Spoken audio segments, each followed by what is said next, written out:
Hi hello and welcome back to channel Gana Kanna. இன்றைக்கி நம்ம matar paneer restaurant ஸ்டைலில் எப்படி செய்கிறதுன்னு சொல்லி பார்க்கலாமா. இதுக்கு 250 கிராம்ஸ் ஆஃப் பன்னீர் வாங்கியிருந்தேன். அதை நல்லா க்யூப்ஸாக கட் பண்ணி வச்சுக்கோங்க.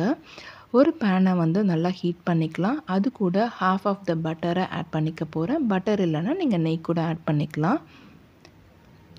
இப்போது இது நல்லா மெல்ட் ஆனதுக்கப்புறமா நம்ம க்யூப்ஸாக கட் பண்ணி வச்சுருந்த பன்னீரை ஆட் பண்ணி கோல்டன் ஃப்ரை பண்ணிக்கலாம்.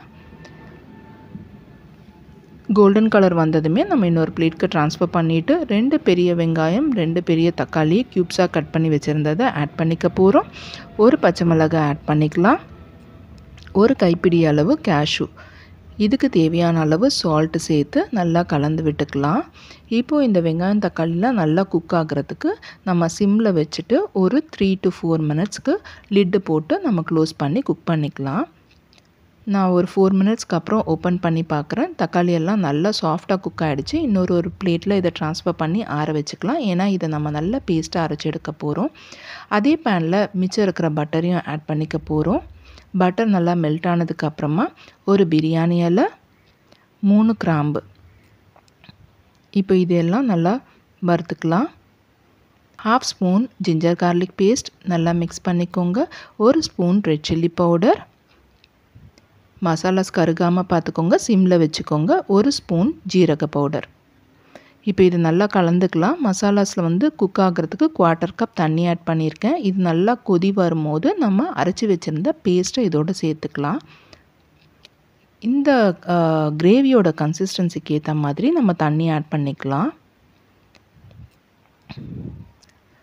2லேருந்து 3 கப் தண்ணி உங்களோட கன்சிஸ்டன்சிக்கு ஏற்ற மாதிரி நீங்கள் ஆட் பண்ணிக்கோங்க. நல்லா கலந்து விட்டுக்கோங்க. காரம் உப்பு எல்லாம் கரெக்டாக இருக்கான்னு பார்த்துக்கோங்க. நல்லா கொதித்து வரும்போது நம்ம 1 ஸ்பூன் கரம் மசாலா ஆட் பண்ணி ஒரு நல்ல மிக்ஸ் கொடுத்துக்கலாம். காரம் உப்பு எல்லாம் கரெக்டாக இருக்கான்னு டேஸ்ட் பண்ணிக்கோங்க. கம்மியாக இருந்ததுன்னா இந்த டைமில் நீங்கள் ஆட் பண்ணிக்கலாம். ஃபைனலாக நம்ம கோல்டன் ஃப்ரை பண்ணி வச்சுருந்த பன்னீரை இந்த மசாலாவோடு சேர்த்து கலந்து விட்டுக்கலாம். இப்போது அந்த மசாலாஸ்லாம் அந்த பன்னீரில் போய் நல்லா இறங்குறதுக்கு நம்ம டைம் கொடுக்கலாம். இந்த டைமில் நம்ம கசூரி மேத்தி 1/4 ஸ்பூன் நல்லா க்ரஷ் பண்ணி ஆட் பண்ணிவிட்டு நம்ம ஒரு 2 மினிட்ஸ்க்கு வந்து க்ளோஸ் பண்ணி குக் பண்ணிக்க போகிறோம். இப்போ 2 மினிட்ஸ்க்கு அப்புறம் ஓப்பன் பண்ணிவிட்டு இன்னொரு பக்கம் வந்து நான் பட்டாணியை வேக வச்சுருந்தேன். கொஞ்சமாக உப்பு போட்டு வேக வச்சுருந்தேன். அதை இதோடு சேர்த்துக்க போகிறேன். கடைசி நேரத்தில் நம்ம தனியாக வேக வச்சு ஆட் பண்ணுறதுனால நமக்கு பட்டாணியோட கலர் வந்து அதே மாதிரி ரீட்டைன் ஆகும். ப்ளஸ் அந்த க்ரீன் கலரை நம்ம ரீட்டைன் பண்ணுறதுக்கு வேக வைக்கும் போது கொஞ்சமாக சால்ட் ஆட் பண்ணும் போதே ஒரு 1/2 ஸ்பூன் வந்து சுகர் ஆட் பண்ணி வேக வச்சிங்கன்னா பச்சை கலர் பட்டாணி அதே கலர்லேயே மெயின்டைன் ஆகும்.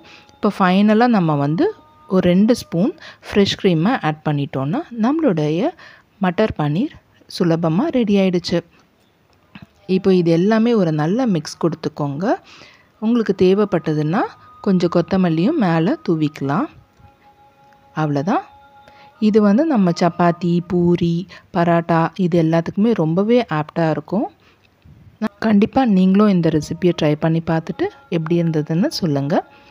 இன்னொரு இன்ட்ரெஸ்டிங்கான வீடியோவில் உங்களை பார்க்குற வரைக்கும் it's bye bye from Latha Kannan. Thanks for வாட்சிங்.